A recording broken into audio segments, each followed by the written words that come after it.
3 times the strength, okay? Let's say hi to Jeff Daniels. Jeff. How you doing, guys? Sorry to make you wait. I apologize. We're backed up a little bit today.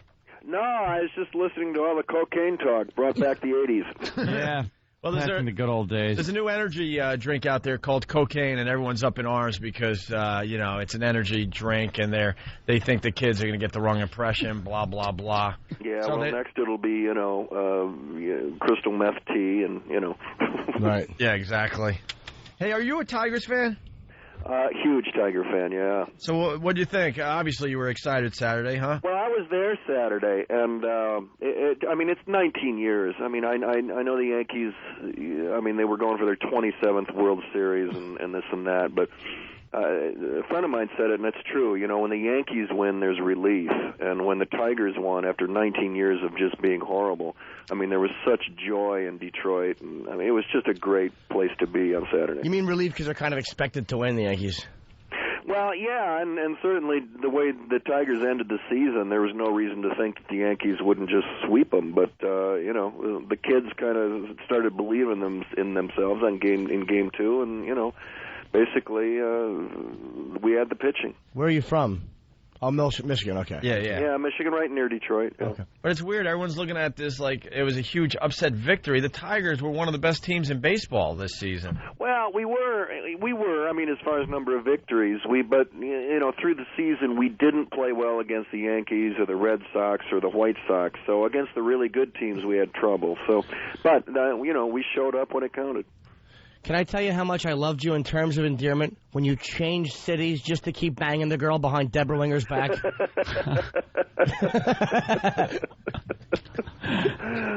Jimmy likes movies for different reasons. That was a great one. Other people were moved by the emotion in the story, but that's cool. To me, there was a backstory where she didn't feel well, and Nicholson had a whole thing going on. But to me, you hitting that other chick and switching jobs was the main focus. When she's dying of cancer, I'm hitting this other chick. I know. How do you not love him in that film? I wanted to hug you through the whole movie. You were my idol on every level. Hey, Jeff, what movie do people bring up all the time? There's so many that you were in, but which is the one that everyone talks about? Dumb and Dumber? Oh, yeah. Dumb and Dumber is, you got the Civil War guys with Gettysburg and the terms of endearments and stuff like that. But, yeah, Dumb and Dumber is the one that, swept the world, I saw that little artsy flick called Squid and the Whale last year. Yeah, well, there's that one, yeah. I liked that a lot. That was a really good movie. How creepy was that working with Anna Paquin as, you had worked with her as your daughter? Well, actors have to do strange things, often. But that one certainly was up there. A little odd. We did a Fly Away Home together when Anna was 13, I think, maybe 12. And then, 10 years later, here she is in her 20s, and we're, having this affair on film. And it's just, you just kind of look out the window, make sure there aren't any geese, and then go at it. Hey, let me ask you, this is kind of a novice, stupid question. Who's the most intimidating actor you ever did a scene with? That you were, just blown away to be doing a scene with him, or that you were afraid you were going to suck? What's that? Meryl Streep. Okay. Because she's so good.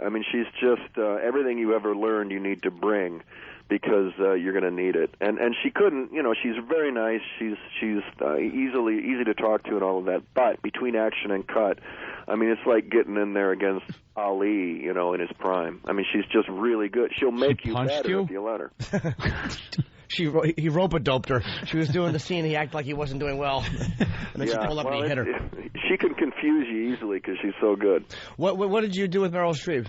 I had a scene or two in The Hours, and then I had a few scenes in the Heartburn movie. Heartburn. Nice. Yeah, you've been very diverse in your career, which is good, I guess. Doing like Dumb and Dumber and then working with Meryl Streep. A lot of people could get typecast. Well, I just didn't, right or wrong, I didn't want to do that. I didn't, in Hollywood, and it's been, for decades. If you look at Gable and Tracy and those guys, they were really great, but they created kind of an image and stuck to that more often than not. And I just, I moved back to Michigan in the middle 80s after about 10 years in New York, and I wanted to raise the family here and do the thing here. And I just figured I may as well have as wide a range as possible, because if I can go from a Dumb and Dumber to a Squid and the Whale, there are a lot of jobs in between there. And like Clint Eastwood, I did a movie with Clint called Bloodwork, and he said, if you can do Dumb and Dumber, you can, and you can do, Pleasantville or 2 Days in the Valley, he said, you can do this. And so it created jobs. You know what I find? I've done a little acting myself. Oh, boy. And I always find two things I have trouble with. Or the two first things. I never know what to do with my hands. I'm not sure where they go. Like, I'm really good at a table. Like, if we're sitting down doing a scene, I'm terrific. But as soon as we have to move around the room, I kind of fall apart. And I like to act with my face. Like, whatever emotion I think is called for, I make that face as I'm talking. It's really God, hard. you must suck. Oh, yeah, get that in a promo. Jim Daniels. Put your hands in your pockets and don't take them out. That's it. Everyone's standing around a room with their hands in But their even that pockets. looks awkward when Jimmy does it. But don't you ever, like, what do you do with them, dude? Like, if I stand there, I just feel like, okay, left hand is out a little. I feel like a stupid posing statue. I can never be natural. Well, first of all, you're thinking about your hands. Let's start there. You're right. Yeah. What do you do? Stop. Just act naturally. Don't do anything. Put your hands at your side or put them in your pockets, and then, and just when you need to use them, they will come out.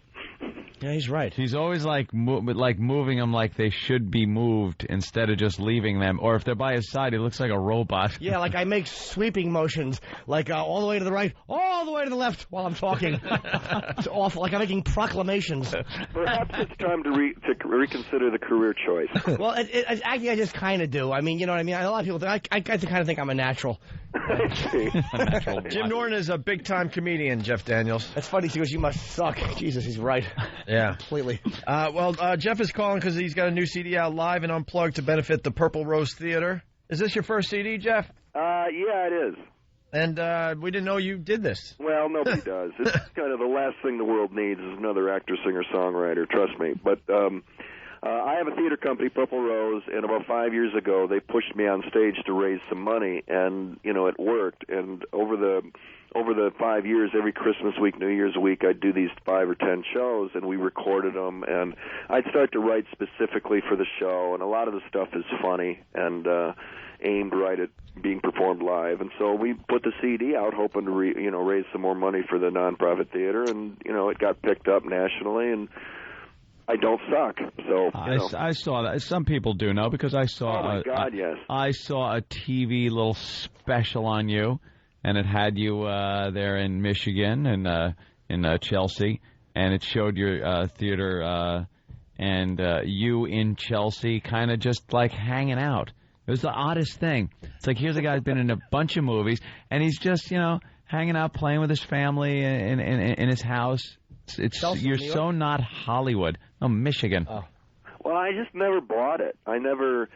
To be honest, I never thought it would last, and it usually doesn't. For actors, you have your 3 or 4 movies, and then you go away. And so you went away before they told you to go away, but then they never told you to go away. I'm fatalistic about it. I moved after 10 years in New York. I moved back to Michigan, hoping that when it was over, I'd be home already. I wouldn't have to be home. So, but it kept going, and then of course, Dumb and Dumber bought me another 10 years, and then and another house. Yeah, in another house. What? But so it's been good. But the theater and the CD has been a lot of fun to do, and right off the bat, I start off with a song. If William Shatner can, I can too.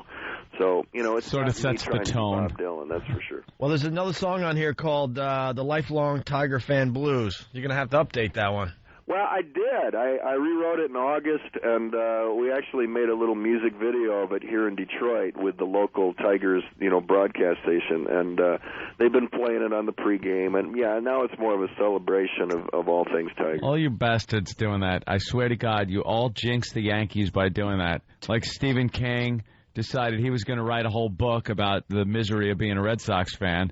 And the Sox, of course, destroyed the Yankees in that playoff series. The Yankees have bigger problems than what we might be doing. But I think it's supernatural, because then they made that goddamn stupid Adam Sandler movie, and it was supposed to end with, again, another Red Sox loss, fever pitch. And what happened? Jinxed. And then you write this song about the Tigers, and what, was it supposed to be about the hardships of being a Tiger fan? Well, or just the difficulty in playing a team with a $200 million payroll, versus like. Oh, he took a shot at you. Yeah, I understand. And we were getting along here and everything. Oh, everything was. I think we got off on the wrong foot as far as the baseball talk goes. I'm thinking we're gonna exchange numbers at the end of this phone call. It's going so well. Hey, if my Mets get knocked out, Tigers all the way. That's what I say, Jeff. Well, that'd be fun. I mean, just the Tigers going all the way, but the Tigers and Mets would be a lot of fun. And finally, what's your stand on the loot? The what? Exactly. The what, indeed, sir. Jimmy and I went and saw Sting last night, and he's looting. He's playing the loot. Oh, boy. Have you ever gotten a massage in a place where they offer you a little extra for a little extra? That's the music you hear in the background. Sting is now singing to it. How much does a ticket cost to see Sting play the lute? We were lucky to get free tickets. I have no idea, but that's what he's doing. He's taking the songs of this guy John Dowland. Now you would think John Dowland, didn't he play with a band back in '68 or something? No, maybe 1568. It's a guy from the 1500s. He is pulling musicians out from the 1500s and covering their songs. Play, guy, can't stand losing you. That's right. That's right. Every song sounded like a Christmas song, the same Christmas song. Unless he's doing a funny dance while he's playing the lute, I'm not sure about that. Exactly. He sat there. Mr. Sting takes himself way too seriously. But you don't have to comment because I'm sure you hang out with him. No, I don't. Because everyone in Hollywood hangs out with each other. Years ago, and to be honest, he was playing the lute at the time. In the restaurant. Wow, what a coincidence. Hey, do you have any famous, who's a famous friend that you, hang out with a lot? I feel like believe me, I realize, by the way, that's a fat Midwestern housewife question I just asked you. I don't. I don't. I mean, I live in Michigan, so I don't. I mean, there are people I might see whom I've worked with, but, it really is more kind of a gypsy kind of, you work together and then you see each other every day, and then you don't see each other for 5 years, and then you see them at some thing, and, hey, how are you? Then it's like old times, but it's, no. Yeah, Jeff kind of stepped out of that whole thing. Yeah, I'm not there. I like the fact he moved back to Michigan just in case he fell. He wouldn't have far to go, and then all of a sudden you just stay there and nothing bad happens. Yeah. You beat the system. There's an aircraft if he's got to make a movie. Well, good luck with the CD, man. It's for a good cause. It's to benefit with the Purple Rose Theater. Yeah, it is. And how can people get it? JeffDaniels.com. That's the easiest way. Okay, and it's called Jeff Daniels Live and Unplugged, and I can't read the bottom because it's a small print. Oh, what's it say there in front of you? Wait, Unplugged to benefit the Purple Rose Theater. Okay. And you're performing in New York?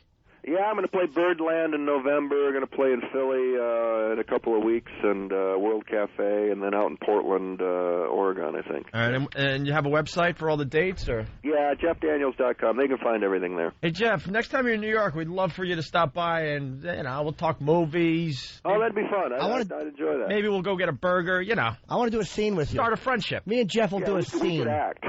Something with a lot of hand motion. Yes, we'll do a scene. We'll both play flapping birds. We'll do a walk and talk where we use our hands. Yeah. All right, Jeff. Thank you so much for calling the show today. Thanks, man. Thanks, guys. Appreciate it. Jeff. All right, it's Jeff Daniels, everyone. Very cool guy. He's a nice guy. Hey, Twitchell's, how's the cocaine? It's growing on me. Yeah. It's growing on me. Does it burn less when it goes down now? Yes. Okay. Why don't you take another swig, and then we'll get another plug-in for what's going on with you tonight. Which is actually very cool. And are we featured in this special? We're definitely featured? All Tonight right. it's True Life. I Have Tourette's on MTV at 10 p.m. Also, go to Twitchels.com for more info on that. And you guys are in it. You You saw the Squid and the Whale? Thank you, man. Yeah. You did? Did you see it? No. Does he have makeout scenes with Anna Paquin? With a young chick. With Anna Was that Paquin? Anna? Yeah. Yeah, I really forgot was? because it's been like over a That year was now. so friggin' sick. Yeah. Why? She was like a little kid. He played her dad. In the Geese movie. And remember the movie where the geese and he had like a Well, that's what he hang said. glider Fly with away a home. motor. Fly away home. That's why he said make sure there's no geese outside the window, and he goes to town. That's where the the reference was from. And that's really she was like that's a really little funny. kid. And none of us picked up on it. I forgot about the geese movie. And then years later he's kissing her. That is so. Ugh. Believe me, Tom It's a Cruise. little creepy. Tom Cruise just did War of the Worlds. Believe me, you know he was looking at Dakota going soon. Couple of years. Yep, we'll be doing a movie together because you're taller than me. Couple of weeks. No, he was looking at Dakota's brother. I just did a Dakota and Tom Cruise short joke. I really should put on a house coat. Oh, Jesus. We're going to bring out a big watermelon for you to smash at the end of the show. From now on, every my time I slicker talk, on. hang up laundry so I can lean over it like you're my neighbor's fat washwoman I am.